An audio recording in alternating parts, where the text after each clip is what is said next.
ونفسي تقوى الله. قوله تعالى الكريم: أعوذ بالله من الشيطان الرجيم. بسم الله الرحمن الرحيم. يا أيها الذين آمنوا اتقوا الله حق تقاته ولا تموتن إلا وأنتم مسلمون. Sidang kaum muslimin jamaah Jumat rahmatullah. Pertama-tama mari kita panjatkan puji syukur kehadirat Allah Subhanahu wa taala. Pada siang hari ini kita bertugas berjalan menunaikan kewajiban kita sholat Jumat di tempat ini. Mudah-mudahan apa yang kita lakukan pada siang hari ini diterima Allah Subhanahu wa taala. Selanjutnya selawat berdiri salam dan rahmat tetap tercurahkan kepada junjungan kita Nabi Muhammad sallallahu alaihi wasallam. Para jamaah sekalian, hal yang menjadi rukun khutbah salah satu di antaranya adalah mengingatkan tentang pesan takwa. Setiap Jumat manakala khatib tidak memesankan tentang masalah takwa, maka khutbahnya dinyatakan tidak sah, karena memperingatkan atau membahas masalah takwa Allah adalah bagian daripada rukun khutbah. Yang jadi masalah kemudian adalah sepenting apa masalah takwa yang kita bahas, sehingga seakan-akan menjadi monitoring sekaligus evaluasi tentang keislaman kita. Ayat yang saya sampaikan tadi dalam mukadimah, ya ayyuhalladzina amanu ittaqullaha haqqa tuqatih wa la tamutunna illa wa antum muslimun. Di akhir ayat ini Allah menjelaskan wala tamutunna. Wala tamutunna itu dalam ketiga bahasa, wala jangan. Tamutunna, kamu betul-betul jangan meninggal kecuali dalam kondisi Islam. Di akhir ayat. Lantas apa kalau kita kategorikan takwa itu adalah bagian daripada monitoring dan evaluasi keislaman kita sesuai dengan definisi yang sudah kita bahas pada tiap Jumat kita bahas, yaitu menjalankan perintah Allah dan menjauhi larangan-larangan Allah.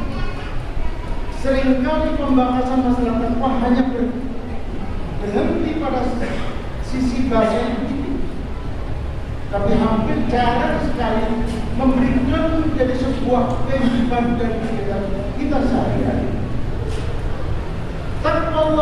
Takwa adalah menjalankan seluruh perintah Allah. Perintah Allah yang ada di dalam Al-Quran dari mulai Alif Lam Mim sampai An-Nas. Perintah Allah yang ada di dalam hadis-hadis yang sahih. Itu perintah Allah. Dan kita diharapkan secara konsisten untuk menjalankan perintah Allah itu sampai pada tingkatan wala tamutunna illa wa antum muslimun. Sekarang kita evaluasi. Sudahkah kita bertakwa kepada Allah Subhanahu wa taala? Pada saat kita duduk di masjid mendengarkan khutbah Jumat seperti ini, sudah yakin kita termasuk orang yang bertakwa kepada Allah. Tapi kalau kita kembali ke rumah, apakah kita bertakwa kepada Allah ketika kita di rumah? Apakah kita menjalankan perintah Allah ketika di rumah? Coba kita perhatikan, pulang dari masjid ini, masuklah rumah. Sebelum masuk rumah, amati makanan ini. Apakah rumah yang kotor atau bersih?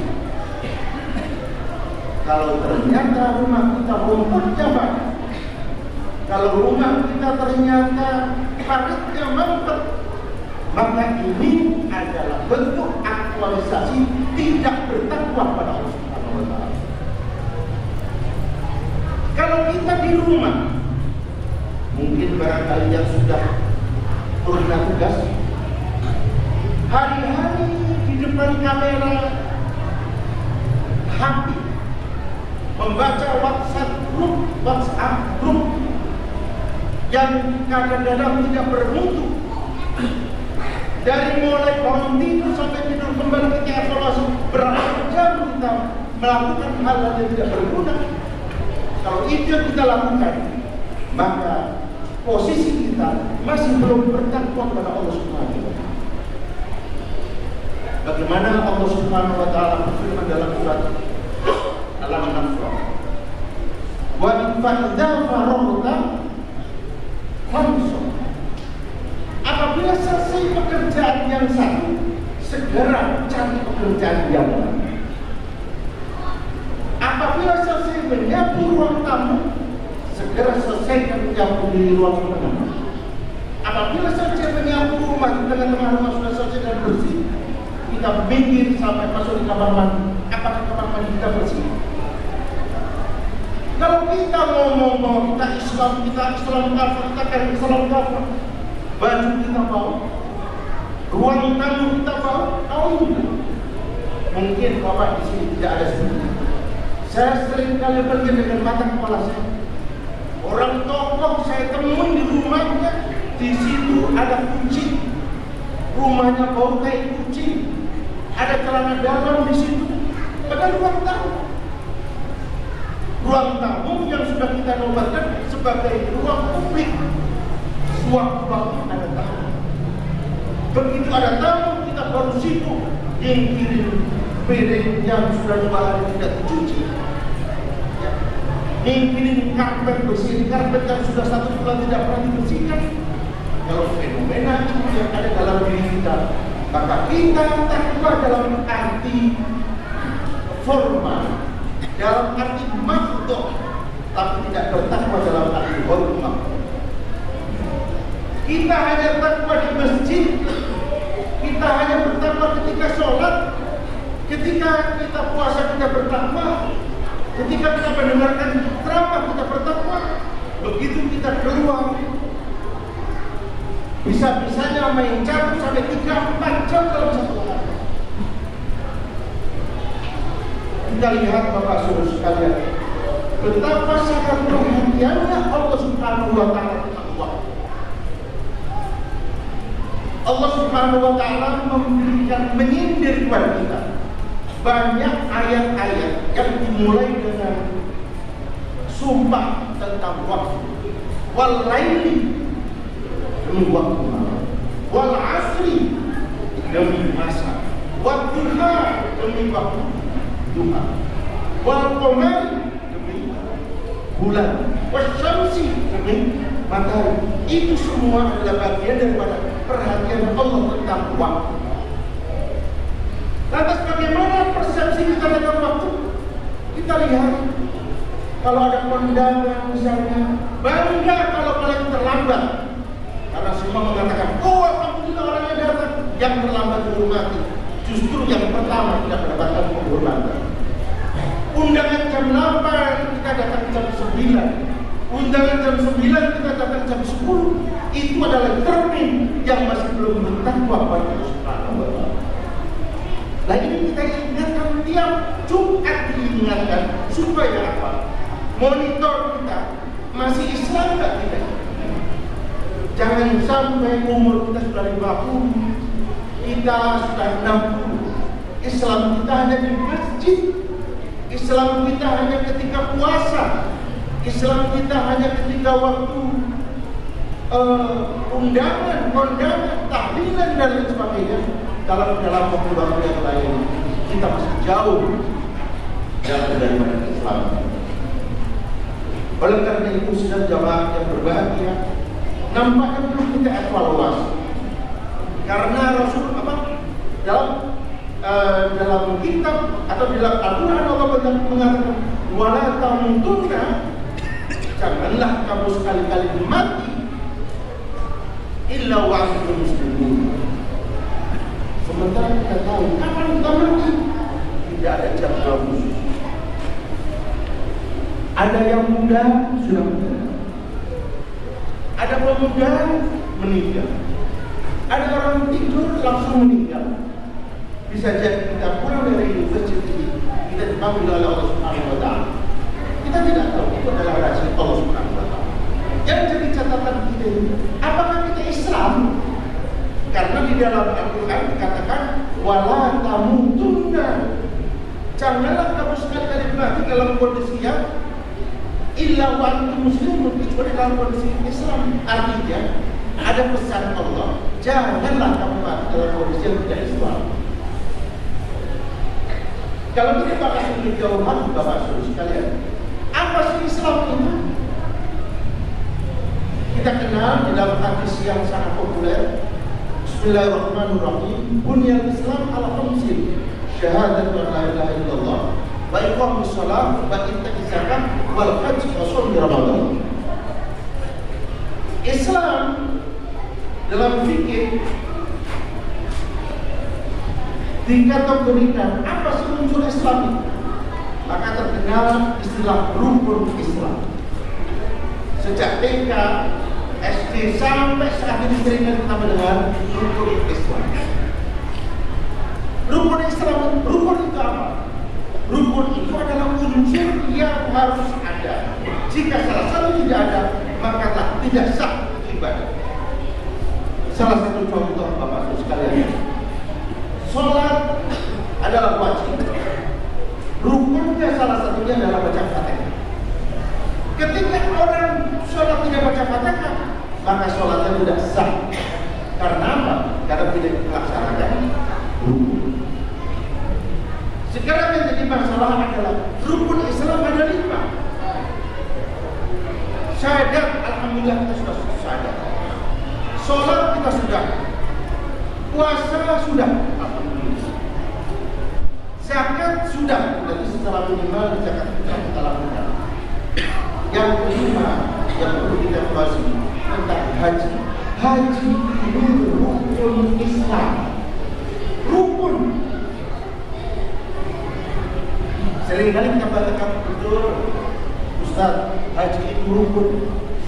Walillahi 'alan nasi hajjul baiti man istata'a ilaihi sabila. Diwajibkan haji bagi yang mampu. Yang jadi masalah kemudian adalah apa betul kita tidak mampu? Kita mengatakan kita belum haji karena tidak mampu. Apakah betul kita tidak mampu? Karena di dalam ayat itu selanjutnya adalah wal man kafar. Barang siapa yang ingkar tentang haji ini, kafaroh itu dalam konteks. Nah, tasrifnya itu firman isim fa'ilnya kafir. Jadi orang yang mampu menunda haji dan tidak berhaji menurut ayat ini, maka dia adalah waman kafaroh, barang siapa yang ingkar, atau dalam bahasa bebasnya barang siapa yang kafir terhadap haji, mengingkari kewajiban haji, fa innallaha ghaniyun 'anil. Dan Allah tidak mampu, tidak butuh tentang haji kita semua. Yang butuh kita perlu evaluasi Bapak-Ibu sekalian. Ada yang sudah kepala 50, yang sudah kepala 60 belum haji, tolong perhatikan. Karena apa? Sayyidina Umar mengatakan, cari orang yang belum haji dan mampu, ambil pajak. Kenapa diambil pajaknya? Karena itu dianggap kita Islam. Orang yang sudah berumur, punya aset, punya kemampuan, tapi nunda haji. Ada hadis lain yang mengatakan, orang yang punya kemampuan, tapi nunda hingga meninggal dunia, alhamdulillah. Ada hadis yang mengatakan, pilihlah mau meninggal yang mau nasrani. Oleh karena itu Bapak, saudara sekalian, bagi yang masih muda-muda, utamakan haji daripada rumah. Punya rumah wajib tidak, sunnah tidak. Punya rumah itu mubah. Mobil wajib tidak, sunnah tidak, mubah. punya ruku, wajib tidak, sunnah tidak, mubah. Sementara haji ini adalah wajib karena itu masuk rukun Islam. Inilah yang harus kita rubah, rekonstruksi pemahaman kita tentang rukun Islam ini. Bagi yang muda-muda yang dipikirkan haji. Karena apa? Kalau tidak haji, meninggal dunia dan mampu. Kata Sayyidina Umar, itu meninggalnya mudah masuk akal. Sidang muslimin jamaah Jumat rahmatullah. Mudah-mudahan evaluasi Jumatan, evaluasi makanan tentang keislaman kita terus kita perbaiki, sehingga pada akhirnya kita meninggal insyaallah meninggal dalam posisi husnul khotimah. Barangkali demikian, mudah-mudahan Allah memberikan kemudahan kepada kita semua untuk selalu mementingkan rukun Islam daripada yang lain. Aku qouli hadza fastaghfirullah wa